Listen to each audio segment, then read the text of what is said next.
আলহামদুলিল্লাহিল্লাযী হাদানা লিখাইরিল আদিয়ান ওয়া মা কুন্না লিনাহতাদিয়া লাউলা আন হাদানাল্লাহ আকমালা লানা দীনানা ওয়া আতাম্মা আলাইনা নি'আমাহু যাহিরাতান ওয়া বাতিনা ওয়া রাদিয়া লানাল ইসলাম দীনা আল্লাফা বাইনা কুলুবি আহলিল ঈমান ফাআসবাহু বিনি'মাতিহি ইখওয়ানা ওয়া উসাল্লি ওয়া উসাল্লিম আলা সাইয়্যিদিল মুরসালিন سيد الأولين والآخرين قائد الغر المحجلين المبعوث معلما ورحمة للعالمين نبينا محمد بن عبد الله بلغ الرسالة وأدى الأمانة ونصح الأمة وكشف الغمة وتركنا على المحجة البيضاء ليلها كنهارها لا يزيغ عنها إلا هالك أما بعد فإن خير الحديث كتاب الله وخير الهدي هدي نبينا محمد صلى الله عليه وسلم وشر الأمور محدثاتها وكل محدثة بدعة وكل بدعة ضلالة وكل ضلالة في النار يا أيها الذين آمنوا اتقوا الله حق تقاته ولا تموتن إلا وأنتم مسلمون يا أيها الناس اتقوا ربكم الذي خلقكم من نفس واحدة وخلق منها زوجها وبث منهما رجالا كثيرا ونساء واتقوا الله الذي تساءلون به والأرحام إن الله كان عليكم رقيبا يا أيها الذين آمنوا اتقوا الله وقولوا قولا سديدا يصلح لكم أعمالكم ويغفر لكم ذنوبكم ومن يطع الله ورسوله فقد فاز فوزا عظيما ثم ما بعد يقول جل جلاله في القرآن الكريم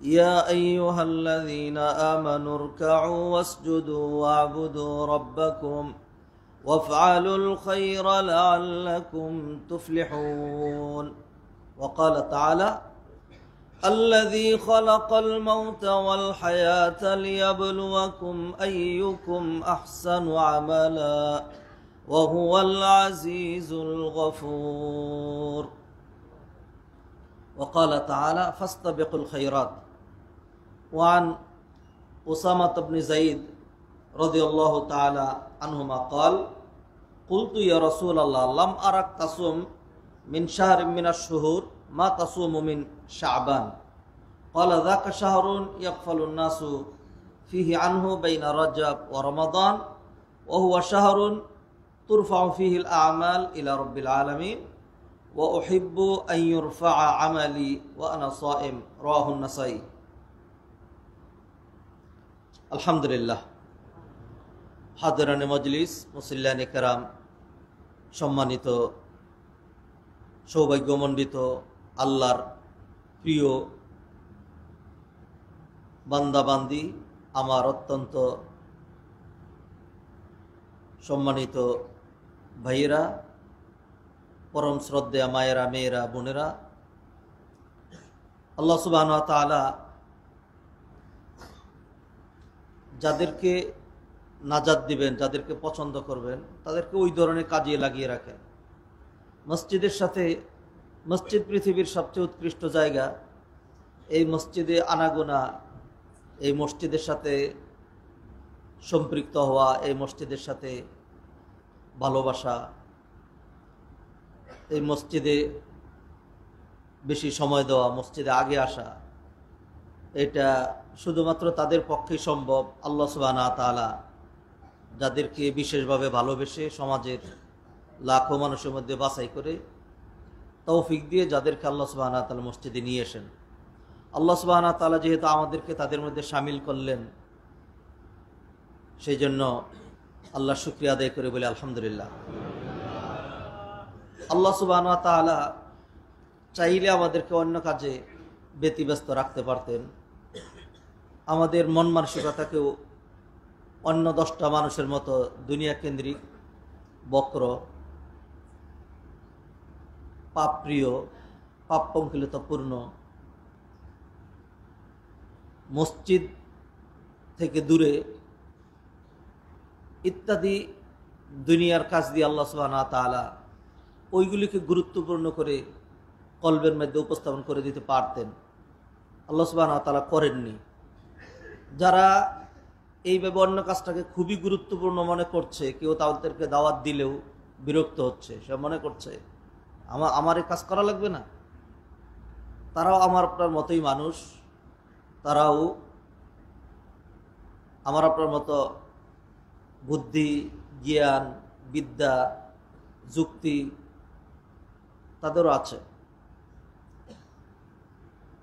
মূল কথা, আমার আপনার যেই নেক কাজে চেষ্টা সাধনা, এটা একান্ত আমার আপনার কোনো কৃতিত্ব না, এটা আল্লাহ সুবহানাহু ওয়া তাআলার দয়া। নবীজি হাদিসে বলছেন, মান ইউরিদিল্লাহু বিহি খাইরান ইউফাক্কিহু ফিদ্দিন। মান ইউরিদিল্লাহু বিহি খাইরান, খাইর মানে কল্যাণ। যেই ব্যক্তির ক্ষেত্রে ইউরিদিল্লাহ, আল্লাহ সুবহানাহু ওয়া তাআলা চান কল্যাণ, যার কল্যাণ চান, ইউফাক্কিহু ফিদ্দিন। ফাক্কাহা ইউফাক্কিহু, গভীর জ্ঞান দেওয়া। ফিকহুন মানে গভীর জ্ঞান, ভাষা জ্ঞান না। আমি একটা মাসালা জানি, এটার নাম ফিকহ না। ফালাউলা নাফারা মিন কুল্লি ফিরকাতিন মিনহুম তাইফাতুন লিয়াতাফাক্কাহু ফিদ্দিন। তাফাক্কাহা ইয়াতাফাক্কাহু, দিনের গভীর জ্ঞান অর্জন করা, আর ফাক্কাহা ইউফাক্কিহু, দিনের গভীর জ্ঞান দান করা। তো নবীজি বললেন, মান ইউরিদিল্লাহু বিহি খাইরান, আল্লাহ যাদের কল্যাণ চান, ইউফাক্কিহু ফিদ্দিন, আল্লাহ সুবহানাহু ওয়া তাআলা তাদেরকে দিনের বুঝ, দিনের জ্ঞান দান করেন। বুঝে নাকি আইনস্টাইনের ব্রেন বুদ্ধি আমার আপনার চাইতে কম ছিল? রবি ঠাকুর এত কাব্য রচনা করেছে, এত বই লিখেছে, এত গান লিখেছে, এত কিছু করেছে, ব্রেন কি ছিল না? ব্রেন ছিল। হ্যাঁ, তারপরে ঈশ্বরচন্দ্র বিদ্যানহর নাকি বিদ্যাসাগর, ঈশ্বরচন্দ্র বিদ্যাসাগর, একেবারে বিদ্যার সাগর। তো তার কি বিদ্যা ছিল না? যারা তারে বিদ্যাসাগর, বিদ্যাসাগর মানে হলো বাহরুল উলুম, আরবিতে বলে বাহরুল উলুম। তো বিদ্যাসাগর যে উপাধি দিয়েছে, যারা উপাধি দিয়েছে, এমনি অন্য একজনকে দিল না, তাকে কেন দিল? তার বিদ্যা ছিল, সবই ছিল, অনেকেরই অনেক কিছু ছিল। একেবারে ন্যূনতম, একেবারে শুধু আল্লাহরে চিনার যে বিষয়টা, এইটাই চিনে নাই। এর চাইতে বড় জীব, জন্তু, জানোয়ার আর কেউ আছে যে তার মাবুদকে চিনল না? যিনি তাকে সৃষ্টি করলেন, যিনি continuously providing for him everything he need. ঘুমিয়ে যে গেলেন, আপনার ব্রিথিং সিস্টেম এটা কে চালু রেখেছিল? বসে যে আছেন, ব্লাড সার্কুলেশন যে হচ্ছে, হার্ট যে পাম্পিং করছে, এর পিছনে কোনো শক্তি, কারো ইচ্ছা, কারো চাওয়া, কারো অর্ডার, কোনো কিছু কাজ করছে না। এই ধরনের চিন্তা ভাবনা যারা করে, ওইগুলিরে মানুষ বলার কোনো উপায় আছে? কোনো কিছুই তো এমনি হয় না। এটা কেমনে হয়? না আমি এমনি হয়েছি, এমনি বড় বড় হচ্ছে। যারা নাস্তিক হয়, ওগুলো মানে জড় পদার্থের চেয়েও আরো নিকৃষ্ট। এর পিছনে একটা শক্তি কাজ করছেন নিঃসন্দেহে। ছিলেন না, একটা চেহারা আর একটা চেহারার মতো হলো না কেন? এমনি মানে দৈবক্রমে অথবা হঠাৎই এরকম হয়ে গেছে যে একটার সাথে মিল পড়ে নাই। তো সেজন্য 800 কোটি চেহারা একটা আরেকটার সাথে মিল পড়বে না, তাও মিল পড়লো না কোনোভাবেই। একই রকম চেহারা, দেখলেই বোঝা যায় মেড ইন বাংলাদেশ, দেখলেই বোঝা যায় হাফ নাক অথবা নাকের একটা অংশ কাটা, মেড ইন ইন্দোনেশিয়া। দেখলেই বোঝা যায় চোখ দুইটা টান লাগায় এরকম করে রয়েছে, বন্ধ হয়ে যাচ্ছে, মেড ইন চায়না, জাপান। দেখলেই বোঝা যায় বিশাল বড় একটা নাক মুখের মধ্যে চাপায় দেওয়া হয়েছে, চুলগুলো খুকরানো, গায়ের বর্ণ একদম কালো, মেড ইন আফ্রিকা। এরপরেও কোনোতেই দেখলেই বোঝা যায় যে কিরে তোমার চেহারা, তুমি অমুক বাড়ির নাকি? হ্যাঁ। অমুক তোমার কি হয়? বড় ভাই। অমুক তোমার কি হয়? বাবা। আল্লাহ, একদম চেহারার সাথে মিল। কণ্ঠস্বর মিল, ভাইয়ের ভাইয়ের কণ্ঠস্বর কাছাকাছি, কিন্তু হুবহু হয় না। এই যে যে হয় না, একদম হুবহু যে হলো না, এটা তো এমনিই না, এর পিছনে একজন প্ল্যানার ছিলেন। আল্লাহুল খালিকুল বারিউল মুসাউবির। আল্লাহু আকবার। আল্লাহ শুকরিয়া আদায় করছে। এই দুই একটা ভূমিকার কথা দিলাম এই জন্য, যাতে আমাদের উপলব্ধি হয় যে আমার আপনার যেই পদচারণা, আমার আপনার চেষ্টা সাধনা, আমার আপনার দিনদারি, আমার আপনার তাকওয়া পরহেজগারি, মসজিদে আসা, তারপরে হলো ত্যাগ তিতিক্ষা, কোরবানি, স্যাক্রিফাইস, এর জন্য সবচেয়ে বেশি সাধুবাদ, ধন্যবাদ, শুকরিয়া জানাইতে হবে আল্লাহকে। তিনিই আমাদেরকে এই পথে মানে পরিচালিত করেছেন। আর কখন যে কে বিপদগামী হয়ে যাবে, কখন যে কে সটকে পড়বে, এটা আল্লাহ মাহবুদ ছাড়া কেউ জানেন না। হেদায়েতটা এমন একটা পয়েন্টের মধ্যে রাখা হয়েছে, এটা সাংঘাতিক রিস্কি পয়েন্ট, এটা ডেঞ্জারাস পয়েন্ট, সাংঘাতিক ডেঞ্জারাস। তাকওয়া, তারপরে হলো ঈমান, ইখলাস, এইগুলো সম্পর্ক চোখের সাথে, দাড়ির সাথে, হাতের সাথে যদি হইতো খুব শক্ত করে ধরে রাখতাম, বাইদা রাখতাম। চোখের সাথে হইলে খুব ভালো করে দেখে রাখতাম। এটা সম্পর্ক কলবের সাথে। আর কলব এমন দুষ্ট, দেখেন এইখানে খুতবা শোনাকালীন কথাও শুনতেছি, আর কত জায়গায় সে ঘুরতেছে, কত জায়গায় চলে গেছে। দেখেন সলাতে দেখেন, আজকে চেষ্টা করে পরে আমার একটু জানাই যায় না, তাহলে আমি আপনার বিশেষ একটা সম্মাননা দিব, দেখি একজন পাওয়া যায় কিনা। আজকের জুমার নামাজের 2 রাকাতে 1 সেকেন্ডের জন্য মসজিদ যেন, এই কলব যেন মসজিদের বাইরে না যায়, এরকম একজন যে হুজুর আমার কলব এই 2 রাকাত নামাজের মধ্যে মসজিদের বাইরে যায় নাই, আমার সাথে একটু দেখা করেন, আমি আপনার এক্সট্রা একটা সম্মাননা দিব, যদি মিথ্যাবাদী না হন আর কি। আমার জীবনে চেষ্টা করে পারি নাই। আল্লাহ সুবহানাহু ওয়া তাআলা কলবের সাথে সম্পৃক্ত করেছেন, তো যে কোনো মুহূর্তে এটা সকালবেলার ইমানদার, বিকালবেলা বেঈমান। আল্লাহ সুবহানাহু ওয়া তাআলা আমাদেরকে হেদায়েতের উপরে প্রতিষ্ঠিত রাখেন। রব্বানা লা তুজিগ কুলুবানা, আল্লাহ তুমি আমাদের কলবকে বক্র করে দিও না, বাদা ইজ হাদাইতানা, হেদায়েত দেওয়ার পরে, হেদায়েত দেওয়ার পরেও কলব বক্র হয়ে যায়। ওয়াহাব লানা মিন লাদুনকা রাহমাতান ইন্নাকা আল্লাহুম্মা ইয়া মুকাল্লিবাল কুলুব সাব্বিত কুলুবানা আলা তাআতিক, সাব্বিত কুলুবানা আলা দীনিক। হাদিরানে মজলিস, জীবন এরকম করে শেষ হয়ে যাচ্ছে, শেষ হয়েই যাবে। শাবান মাসের আজকে প্রায় 5-6 দিন অতিক্রান্ত হয়ে গেল। শাবান মাস যে সকল মহিমান্বিত মর্যাদাপূর্ণ মাস আছে তার একটা। বছরের 12টা মাসই মর্যাদাপূর্ণ, দিবসের প্রতিটা মুহূর্তই দামি, জীবনের প্রতিটা মুহূর্তই ভ্যালুয়েবল। তার মধ্যেও মানুষের জন্য কিছু সময় থাকে, সেই সময়টাকে মানুষ আলাদা একটু মূল্যায়ন করে থাকে। যৌবনকাল, এটাকে গোল্ডেন পিরিয়ড অফ লাইফ বলা হয়, কারণ শক্তি, সাহস, উচ্ছ্বাস অনেক কিছু এই মুহূর্তে থাকে।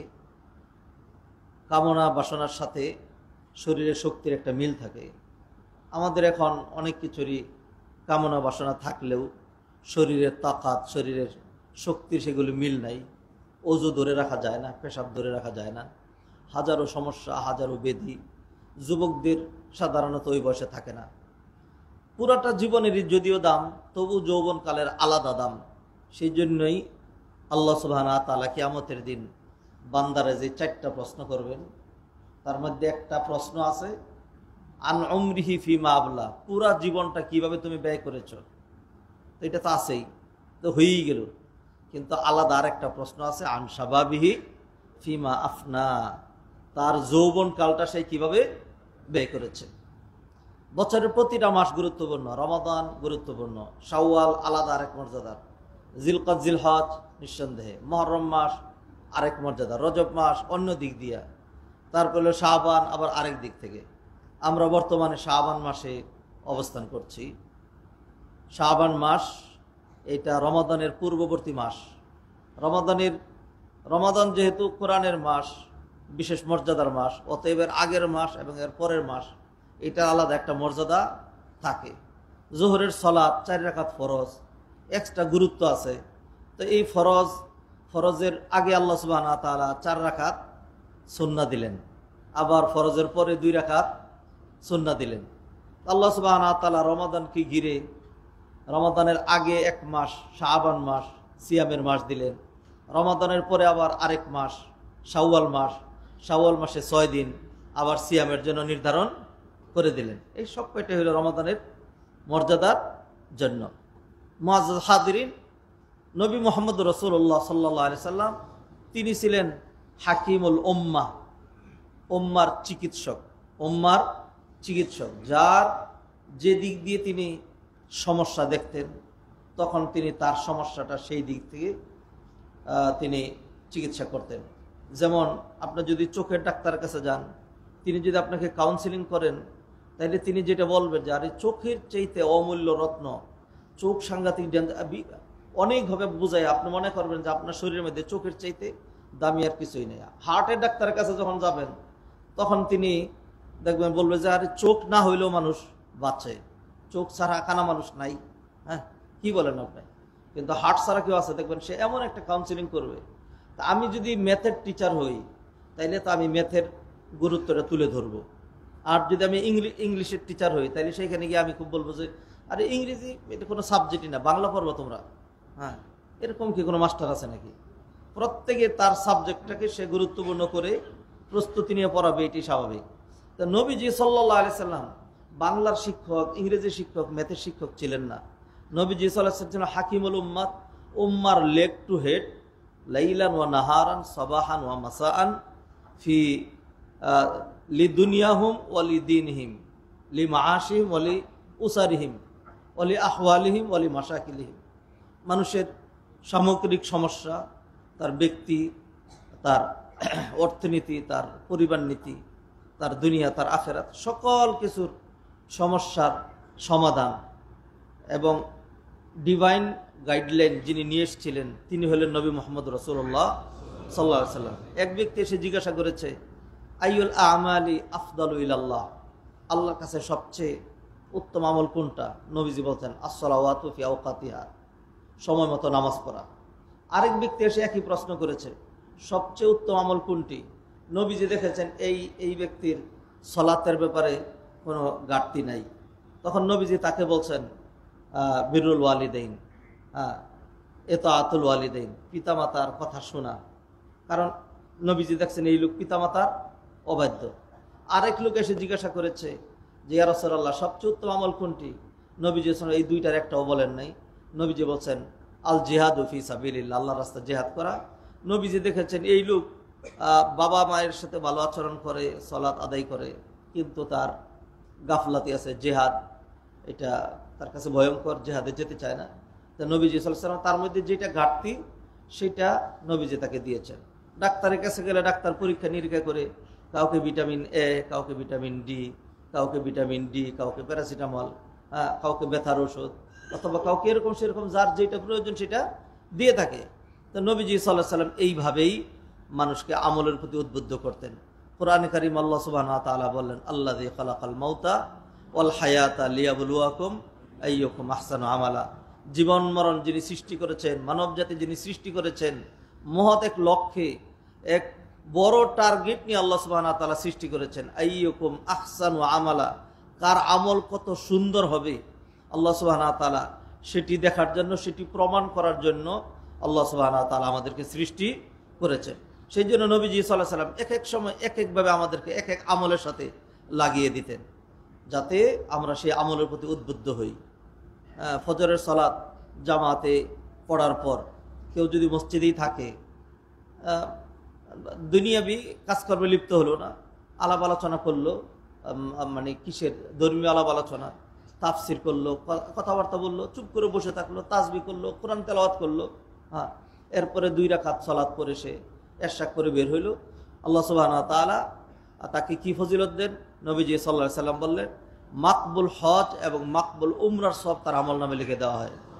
এইভাবে নবীজি সাল্লাল্লাহু আলাইহি সাল্লাম মানুষকে মসজিদের সাথে একটু বেশি সময় রেখে দেওয়া, মসজিদের সাথে একটু সম্পৃক্ত করা, নবীজি সাল্লাল্লাহু আলাইহি সাল্লাম এইভাবে মানুষকে উদ্বুদ্ধ করেছেন। তা রমাদান যখন চলে আসে তখন রমাদান অনেক বড় ফজিলতের একটি মাস, এটি কোরআনের মাস, এটি মাগফিরাতের মাস, এটি কল্যাণের মাস, এটি দান সৎকার মাস, এটি নাজাতের মাস, এটি মুক্তির মাস, এটি প্রতিযোগিতার মাস, এটি মানুষের প্রতি অনুভূতির মাস।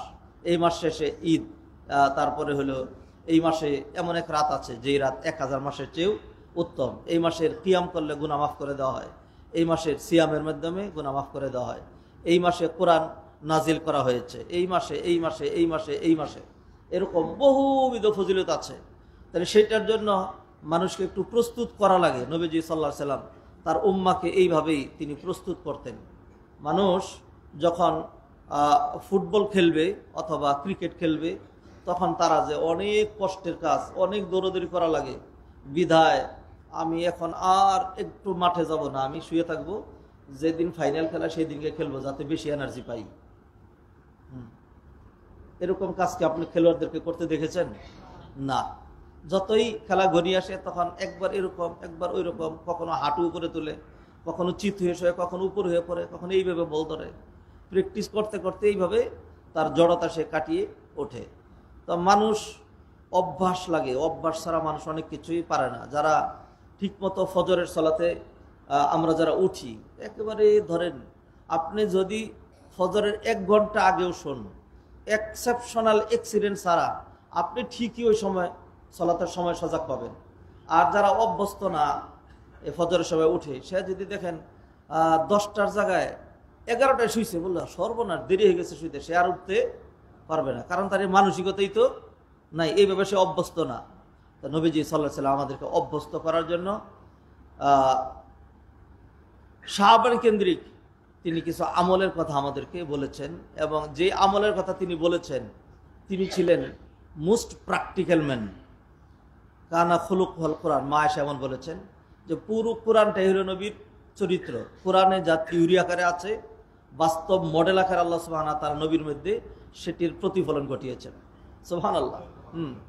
তো নবীজি সাল্লাল্লাহু আলাইহি সাল্লাম এই মাসটাকে আমরা কিভাবে উদযাপন করব, পুরোটা মাস নবীজি সাল্লাল্লাহু আলাইহি সাল্লাম আমাদেরকে সেইভাবে গাইডলাইন দিলেন। তবে গাইডলাইন নবীজি সাল্লাল্লাহু আলাইহি সাল্লাম এমন গাইডলাইন দেওয়ার লোকটা যে এই কাজ করো, 3 দিনের ভিতরে কাজ করো, এই কাজ না করলে পানিশমেন্ট, এইটা না করলে ডাইরেক্ট জাহান্নামে চলে যাবে, এটা যদি না করো তাহলে মজা দেখাচ্ছি, এটা না করলে তোমাকে জেল জুলুম করব।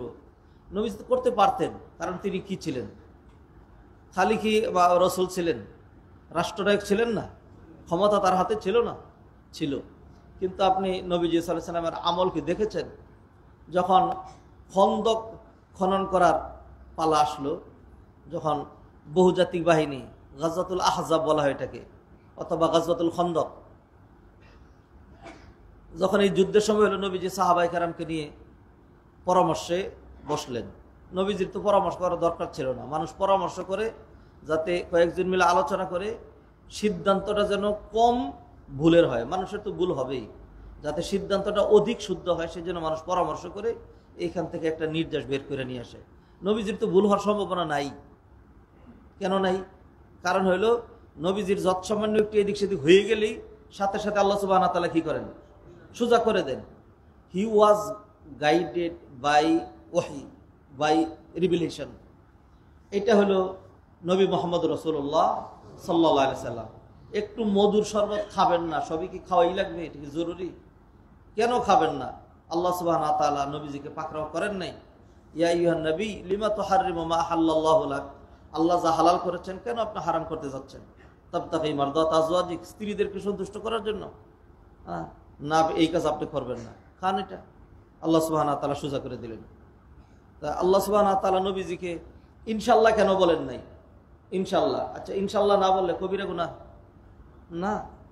ইনশাআল্লাহ না পড়া কি বড় গুনার কাজ না?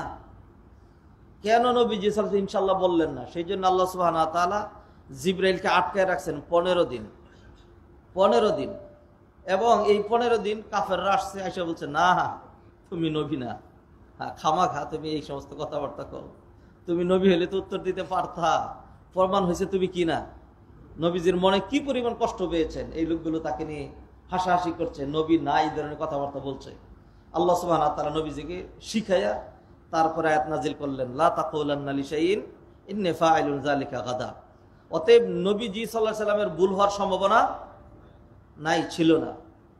জুতা পরে সালাত আদায় করছিলেন, জুতা পরে সালাত করা জায়েজ, মসজিদে জুতা নিয়ে আসবেন না, মসজিদে না, এটা হলো মাঠে ময়দানে। কোথায়? মসজিদে জুতা খুলেই ঢুকতে হবে, এইটাই আদব।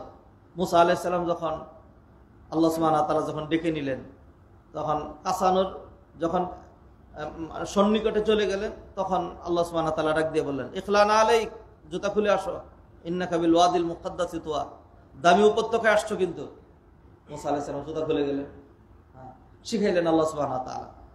নবীজি সাল্লাল্লাহু আলাইহি ওয়াসাল্লাম ময়দানে সালাত আদায় করছেন জুতা পরে, সবাই জুতা পরে। এরপরে নবীজি তো গায়েবের খবর জানতেন? জানতেন না। জুতার নিচে নাপাকি ছিল। জিবরাইল আলাইহিস সালাম নামাজের মধ্যে, নামাজের ভিতরে আইসা কানে কানে বলে দিলেন, নবী যখন সেজদায় গেছেন, যে আপনি তো জানেন না আপনার জুতার নিচে নাপাকি, তাড়াতাড়ি জুতা খুলেন, নামাজ নষ্ট হবে না। না যাই না নবীজি এইটুকুন করছেন, এবার নামাজ কন্টিনিউ করেন, আপনি ইমাম না, নামাজ কন্টিনিউ করেন।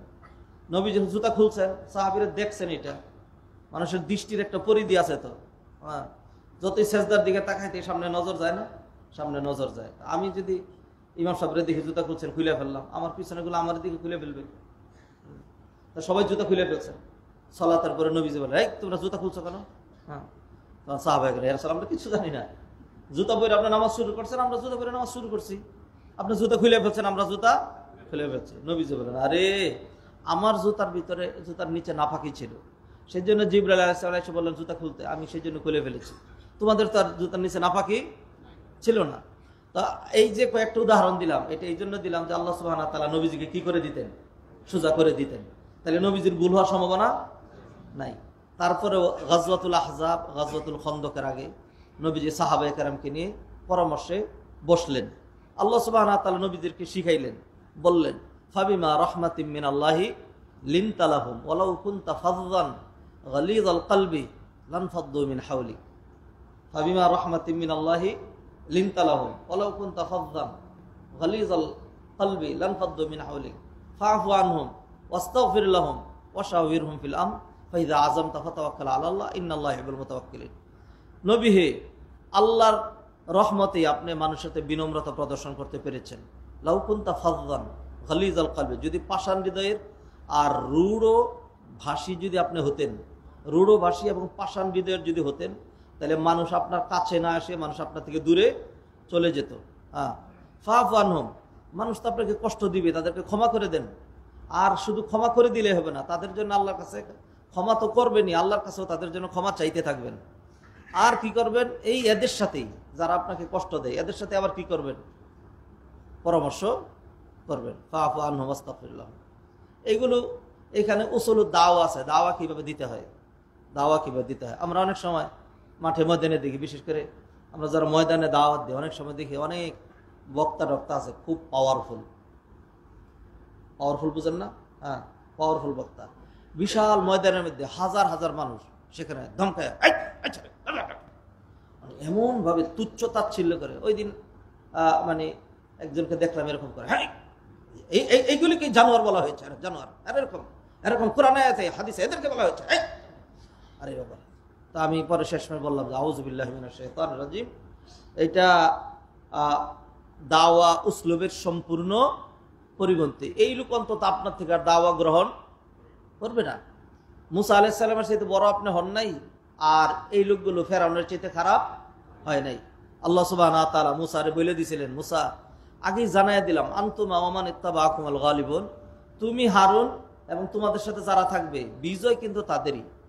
ফেরাউন যত শক্তিশালী হোক, তারা কিন্তু বিজয়ী হইতে পারবে না। তারপর আল্লাহ সুবহানাহু ওয়া তাআলা দেখাইয়া দিলেন যে লাঠি ছাড়ো, সাপ হয়ে গেল, ধরো, লাঠি হয়ে যাবে। সাংঘাতিক ক্ষমতা, যত জাদু, এগুলি একদম এক ঘ্রাসেই গিলে ফেলেছিল। এই ক্ষমতা মুসা আলাইহিস সালামের কাছে ছিল। তারপর আল্লাহ সুবহানাহু ওয়া তাআলা বলেন, ইযহাবা ইলা ফিরআউনা ইন্নাহু তাগা ফাকুলা লাহু কাওলান লাইয়িনা, যাও ফেরাউনের কাছে গিয়ে খুব বিনম্র ভাষায় সুন্দর করে তাকে দাওয়াত দিবে।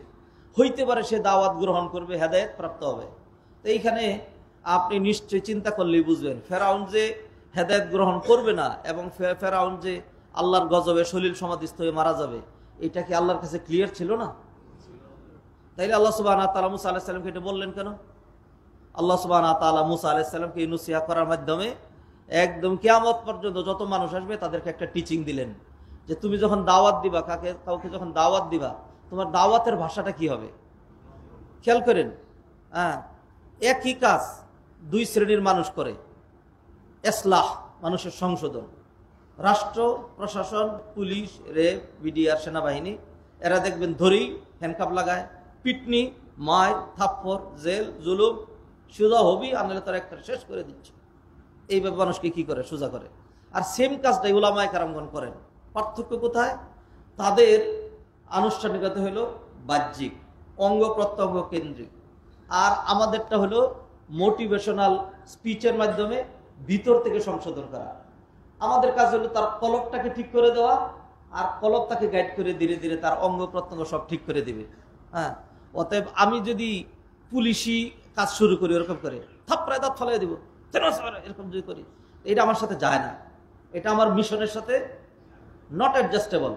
এবং সেম কথায় আল্লাহ সুবহানাহু ওয়া তাআলা বলছেন ফাযাক্কির ইন্নামা আনতা মুযাক্কির লাস্তা আলাইহিম। এই তো প্রত্যেক জুমাই তো আমরা পড়ি, মাঝে মধ্যে এক্সেপশনাল, একেবারে প্রতিদিন পড়ি না, ইচ্ছা করেই পড়ি না, যদিও সুন্নাহ, এটা ওয়াজিব না, যাতে মানুষ মনে না করে যে এইটাই পড়া লাগে, এই জন্য মাঝে মধ্যে চেঞ্জ করে পড়ি।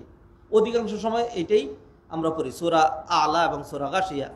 আল্লাহ বলছেন যাক্কির, নবী আপনি ওয়াজ করতে থাকেন, ইন্নামা আনতা মুযাক্কির, আপনি তো ওয়াজকারী, তাদেরকে স্মরণ করিয়ে দিবেন।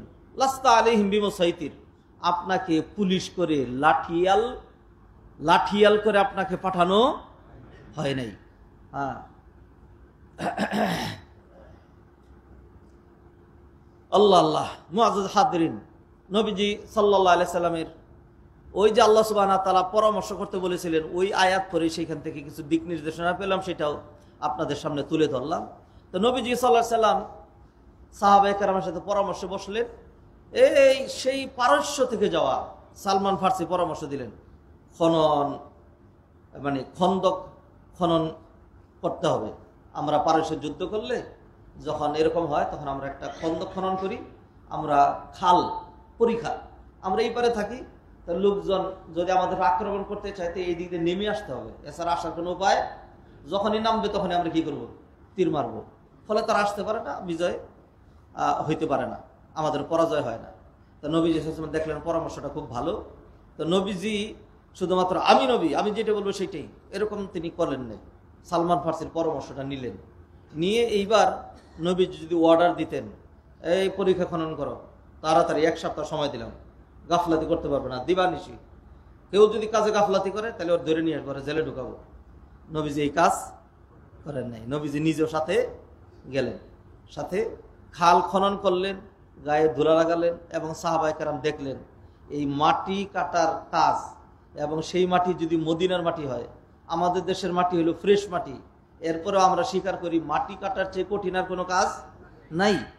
আর মদিনার মাটি যেটা, সেটা হলো একটা কূপ দিবেন, তাইলে দেখা যাবে কোদালের 1 ইঞ্চি পড়ছে মাটির উপরে, আর 3 ইঞ্চি পড়ছে পাথরের উপরে, তাহলে সেইটা কাটা যারা কত কঠিন, আসলেই কঠিন। সাহাবায়ে কেরাম সবাই মিলেও একটা পাথর ভাঙতেও পারেন নাই, তুলতেও পারেন নাই। এটা বুখারীর হাদিস। নবীজির কাছে এসে বললে, ইয়া রাসূলুল্লাহ, আমরা ব্যর্থ। নবীজি বললেন, আতুনিল মেওয়াল, কোরালটা আমার কাছে দাও। এরপরে নবীজি নিজে গিয়ে সেটাকে ভাঙলেন এবং উঠাইলেন। যখন এই কাজ করতে গেছেন, তখন তো নিশ্চয়ই এত বড় জুব্বা গায়ে ছিল না, মাটির কাজ মানুষ বড় কাজ কাপড় গায়ে দিয়ে করে না।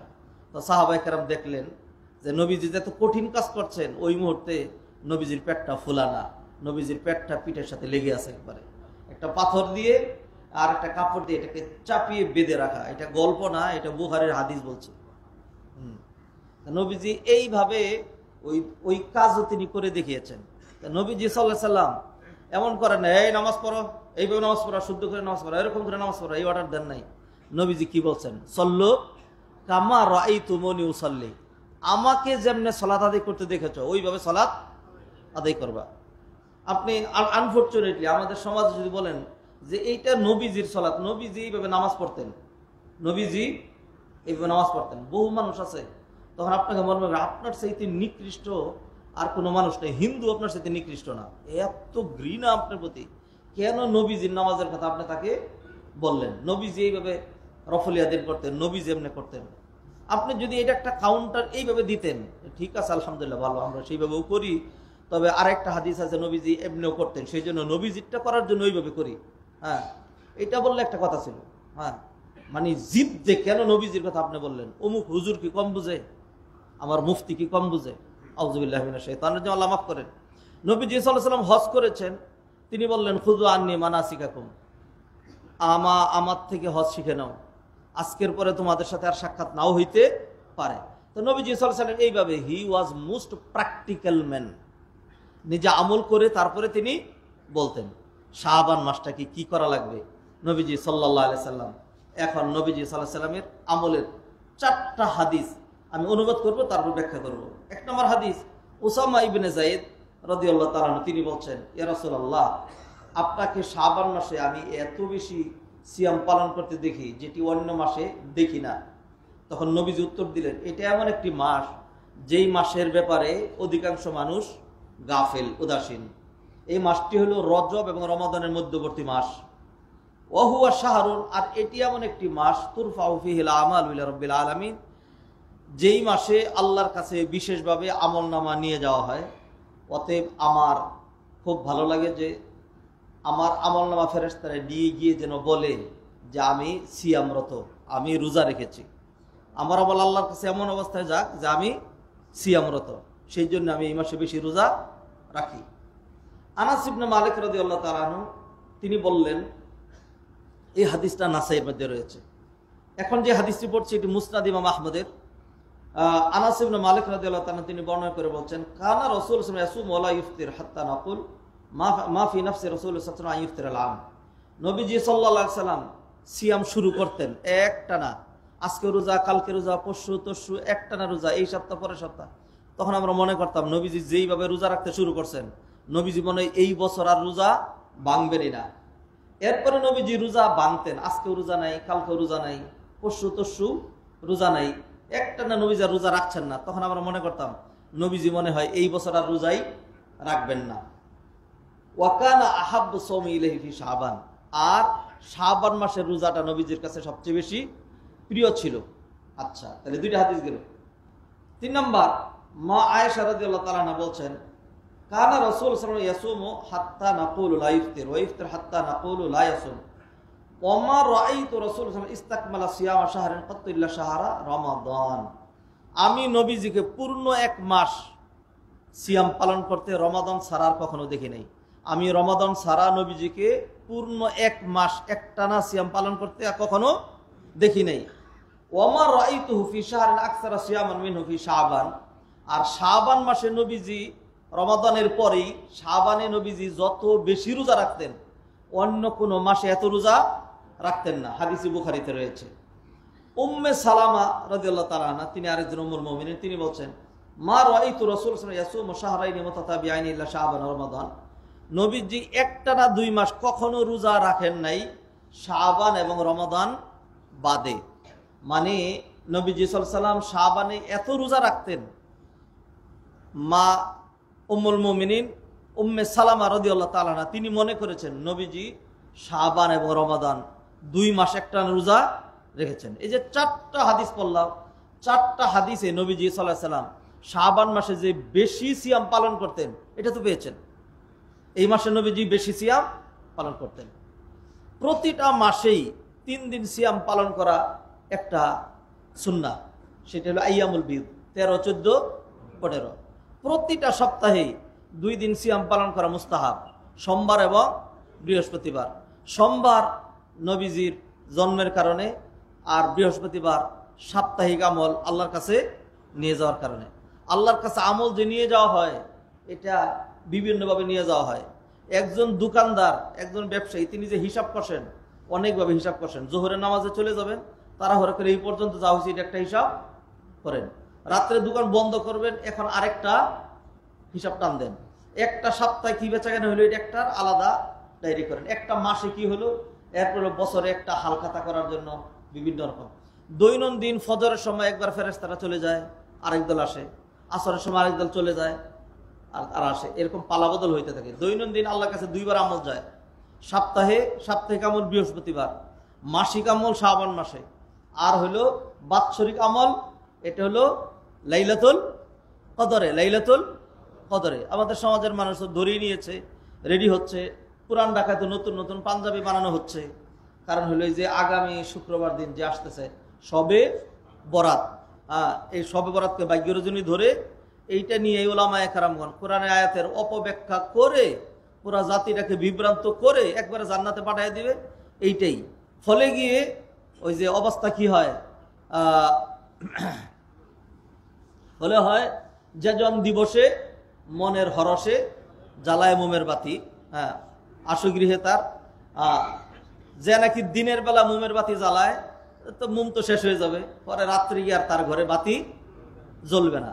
গুরুত্ব যখন শাবান মাসের 15 তারিখে সবে বরাত বানাইয়া হালুয়া রুটি খাইয়া সারা রাত জায়গা, তারপর হলো রাস্তা প্রদক্ষিণ করে আতশবাজি করে গুরুস্থান জিয়ারত করে বহুত কিছু করে যখন এই রাতে গুরুত্ব দেওয়া হয়ে গেছে, সত্যি যেটা লাইলাতুল কদর ছিল সেটাকে আর গুরুত্ব দেওয়া হয় না।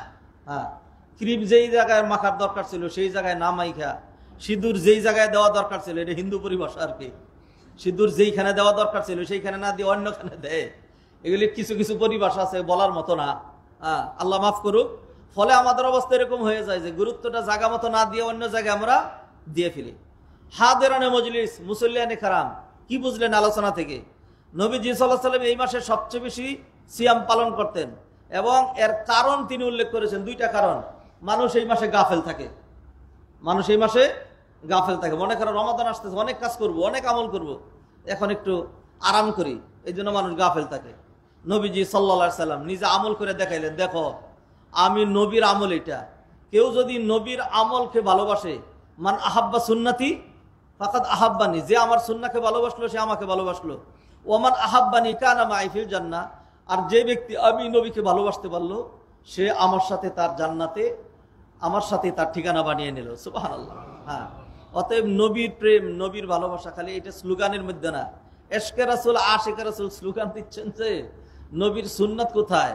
তু কুজাও সুন্নতে আহমদ কুজা বা মোহাম্মদ কাইবুয়াদ নিসবত্তরা, তুমি কই আর নবীজির সুন্নাত কোথায়? আর খালি দাবি করো তুমি নবীর আশেক, নবীর প্রেমী। নবীর সুন্নার অনুসরণ করা লাগবে। নবীর সুন্নাহ কি ছিল? শাবান মাসে বেশি বেশি সিয়াম পালন করা। আমরা রেডি আছি, শাবান মাসে একদিন রোজা পালন করব, এক রাত্র আমরা পুরা রাত জেগে ইবাদত করব। নবীজি সাল্লাল্লাহু আলাইহি ওয়াসাল্লাম কখনোই পুরা রাত জেগে ইবাদত করতেন না, এক্সেপশন হলো রমাদানের শেষ দশক। রমাদানের শেষ দশক নিজেও ঘুমাইতেন না, কাউকে ঘুমাইতেও দিতেন না। এইগুলি সহিহ হাদিস দ্বারা অসংখ্য বুরবুরি হাদিস আছে, সেগুলি না নিয়ে খামাকা দইফ জোরাতালি সমাজ যেদিকে চলছে ওইভাবেই চলা, এটা আমাদের পরিহার করা উচিত। ওলামায়ে কেরামের কাজ ইসলাহের কাজ করা।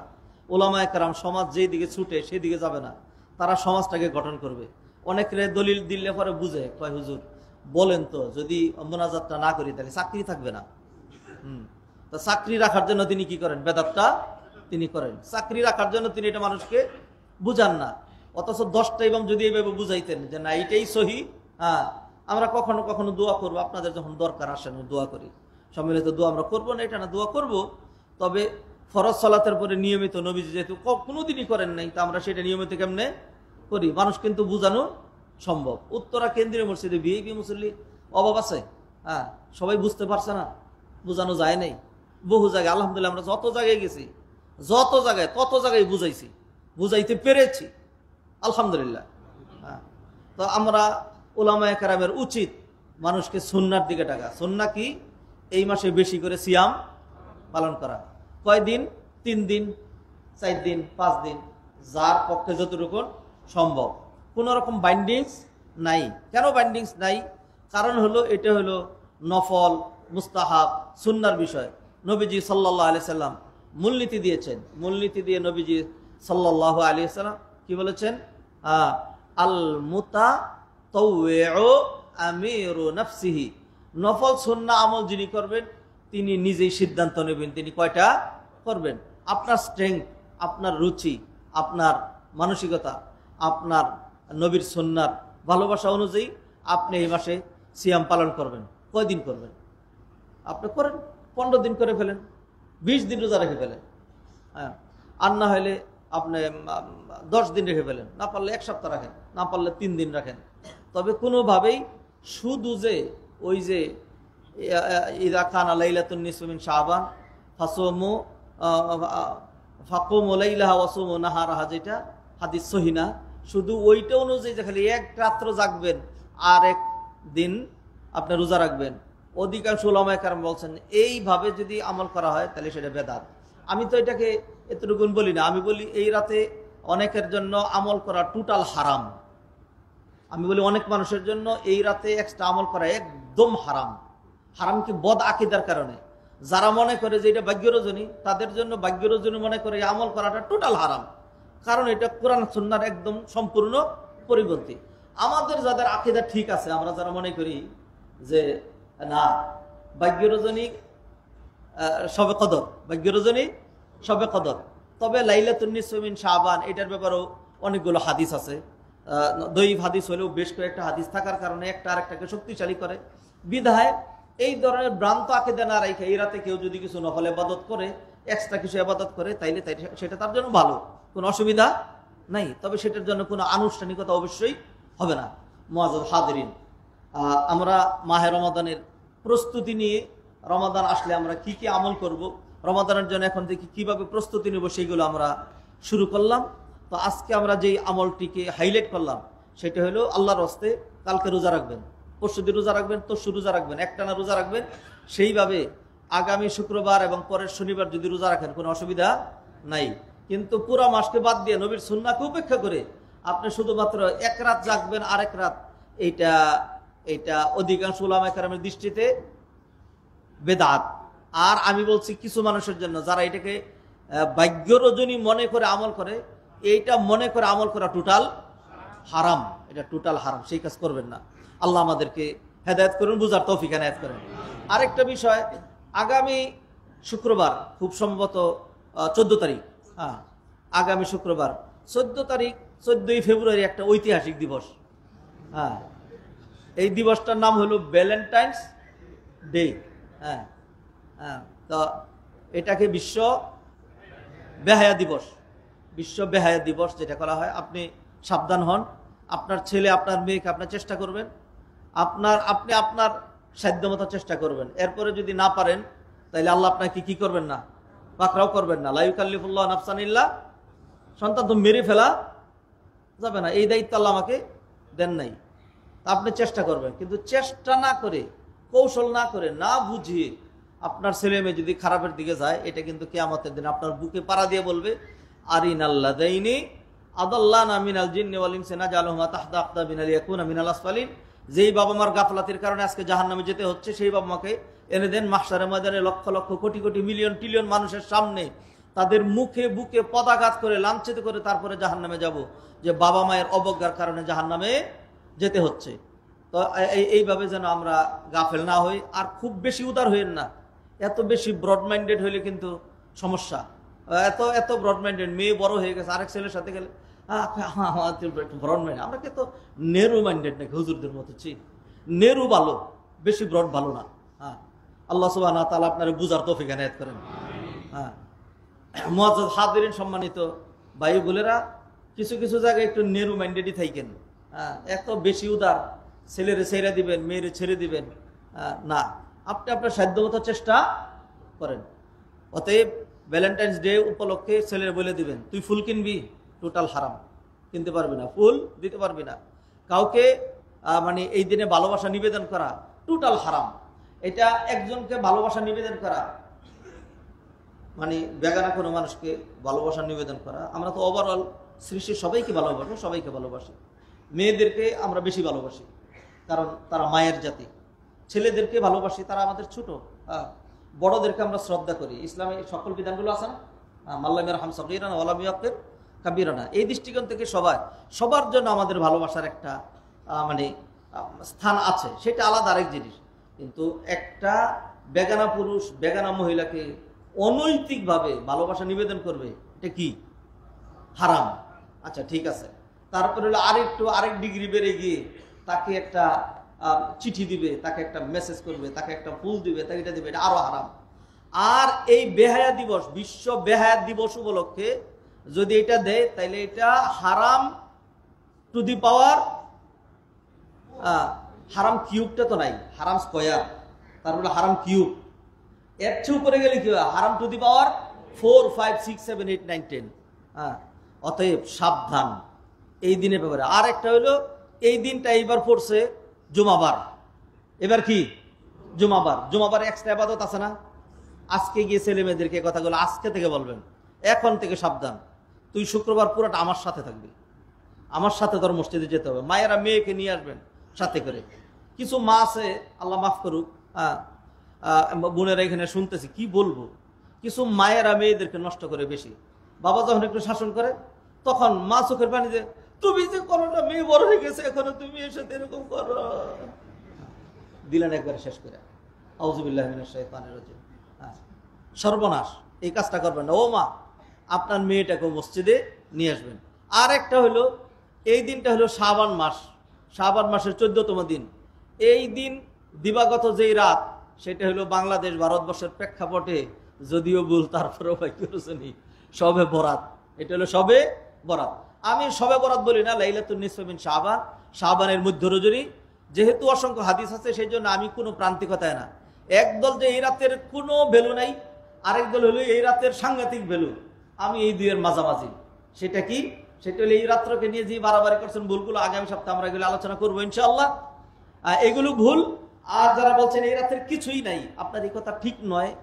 বহুত হাদিস আছে যেই হাদিস দিয়ে এই রাতটা যে আলাদা একটা মর্যাদা মণ্ডিত রাত, এর সপক্ষে কিছু হাদিস আছে। তো সেই ভুল ভ্রান্তিগুলো আপনি ঠিক করে দেন।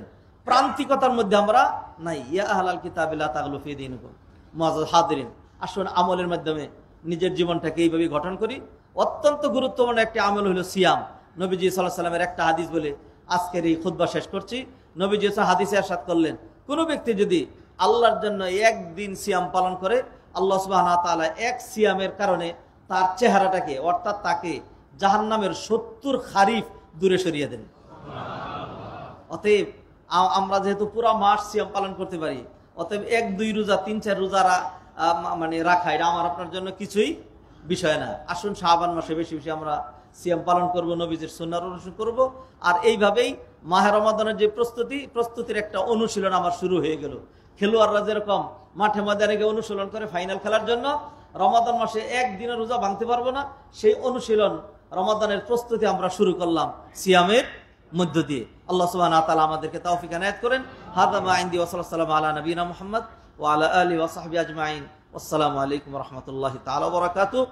আকুলু কওলি হাযা ওয়া আস্তাগফিরুল্লাহ লি ওয়া লাকুম ওয়া লিসাইরিল মুসলিমিন ফাস্তাগফিরুহু ইন্নাহু হুয়াল গফুরুর রহিম।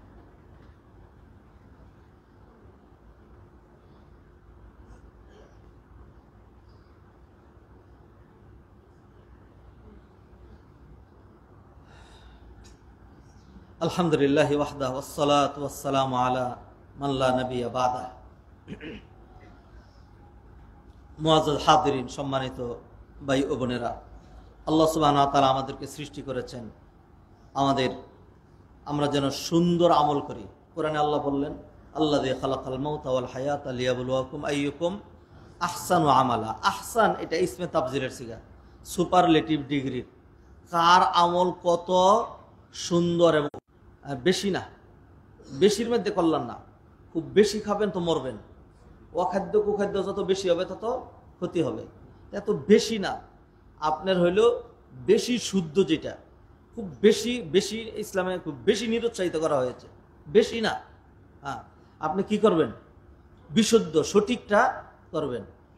ওই ওই ওই ওই সাহাবীদের ঘটনা জানেন না, যারা বলছিল যে একটানা রোজা রাখবে, সারা রাত ইবাদত করবে, বিয়া শাদী করবে না, খালি ইবাদত করবে। নবীজি তাদেরকে উৎসাহিত করেন না, নিরুৎসাহী করেছেন। অতএব আহসান ও আমাল কোনটা? আহসান উত্তম আমল হলো যেটা আমাদের দুইটা শর্ত ফিল আপ হয়। একটা হলো আমলটা অ্যাবসোলুটলি আল্লাহর জন্য হয়, 100% ইখলাস, ওমা উমিরু ইল্লা লিয়াবুদুল্লাহ মুখলিসিনা লাহুদ্দিন, এটা। আরেকটা হলো যে আমলটা একদম সুন্নাহ সম্মত, নবীজি সাল্লাল্লাহু আলাইহি সাল্লাম যেভাবে করেছেন। এইটার মধ্যে সমস্যা কোথায়? নবীজির সুন্নাহ অনুযায়ী, নবীজির দেখানো অনুযায়ী আপনি ওইখানে যেতে সমস্যা কোথায়? নবীজি সাল্লাল্লাহু আলাইহি সাল্লাম মদিনায় ছিলেন, মক্কায় জন্মগ্রহণ করেছেন, মদিনায় হিজরত করেছেন, মদিনায় তিনি মৃত্যুবরণ করেছেন, মদিনায় তার কবর। হ্যাঁ, তো মক্কা মদিনার আমল এইটাই অধিক পারফেক্ট, কোরআন হাদিসের সাথে মিল। নবীজি সেইখানে ছিলেন, আল্লাহ কোরআন ওইখানে নাজিল করলেন। আমলের ক্ষেত্রে আপনি ভারতীকে ঠেকেন কেন? হ্যাঁ হ্যাঁ, কি কি পাইছেন আপনারা? সব কিছুর ক্ষেত্রে ইন্ডিয়া ইন্ডিয়া ওই পর্যন্ত কেন? সব রাজনীতির হেডকোয়ার্টার, তারপরে তাবলিগের হেডকোয়ার্টার, মাদ্রাসাগুলোর হেডকোয়ার্টার দেওবন্দ ওইখানে, তারপরে যে কোনো কথাগুলো অমুকিয়া, অমুক নানুত্রী, অমুক কাসেমে, অমুকিয়া। আলহামদুলিল্লাহ, উলামায়ে কেরাম সমস্ত আলেম ওলামাদের করে শ্রদ্ধা করি। আপনাদের নবী পর্যন্ত যেতে সমস্যা কোথায়? হ্যাঁ, যখন নবীদের আমলকে প্রত্যাখ্যান করেন তখন আমাদের এই কথাগুলো বলা লাগে। এই কথাগুলো যখন বলি তখন অন্যরা এমন ভাবে খেপেছে, কি পরিমাণ বেয়াদব, কত বড় বেয়াদব। আমার কাছে মাঝে মধ্যে বলতে ইচ্ছা করে, আপনি যে সাহাবীদেরকে প্রত্যাখ্যান করতেছেন, আপনি আইএমএ মুজতাহিদিন তাদেরকে প্রত্যাখ্যান করলেন, নবীজির আমলকে আপনি বৃদ্ধাঙ্গুলি দেখাইলেন, আপনার আদব অনেক সুন্দর। আর আমি যখন এদেরটা মানে বর্জন করলাম তখন আমাকে একটা এলাকায় দিলেন, বেয়াদব মাহরুম গাছতাস ফজলের রব, তাও ফার্সি দিয়া। হ্যাঁ, বেয়াদব আল্লাহর ফজল। আল্লাহ আমাদেরকে হেদায়েত করুন। মুআজ্জাজ হাদিরিন, সাবধান, শবে বরাতের জন্য এই দলিল অমুক অমুক এইখানে সেইখানে এই পর্যন্ত যাবেন, এই খেরিকে ঠেকবেন না। যাইতে যাইতে মক্কা মদিনা পর্যন্ত যান, আর নাহলে এইবারকে দেখে আসেন যে এই রাতে হারাম দুই হারামাইনের অবস্থা কি হয়, সেটাকে আপনি দেখে আসেন। এক্সট্রা অন্য কোনো আমল আছে কিনা সেটা আপনি দেখে আসেন। আল্লাহ আমাদেরকে কথাগুলো বোঝার তৌফিক এনায়েত করেন। সর্বোপরি আপনার রাগ করেন আর যাই করেন, হ্যাঁ একটাই, এটা আমরণ বলতেই থাকবো, বলবো যে এবাদত আল্লাহর জন্য হইতে হবে। আর এবাদত যতক্ষণ নবীর তরিকায় না হবে ততক্ষণ এবাদত কবুল হবে না। আর নবীর তরিকা এমন এক জিনিস, যে কোনো বৈধ আমল যদি নবীর তরিকায় করেন তাইলে আল্লাহ সেটাকে এবাদত বানিয়ে দিবেন। নবীর তরিকায় ঘুমান, নবীর তরিকায় খান, নবীর তরিকায় হাসেন, নবীর তরিকায় হাঁটেন, নবীর তরিকায় কথা বলেন, তাইলে আপনি এটার মাধ্যমে কি পাবেন? সওয়াব পাবেন। সাল্লু আলা নবিয়িল বাশির ফাইন্নাল্লাহ সুবহানাহু ওয়া তাআলা আমারানা বিসসালাতি ওয়াত তাসলিমি আলা নবী সাল্লাল্লাহু আলাইহি ওয়া সাল্লাম ফাকালা ইন্নাল্লাহা ওয়া মালাইকাতাহু ইউসাল্লুনা আলান নবী ইয়া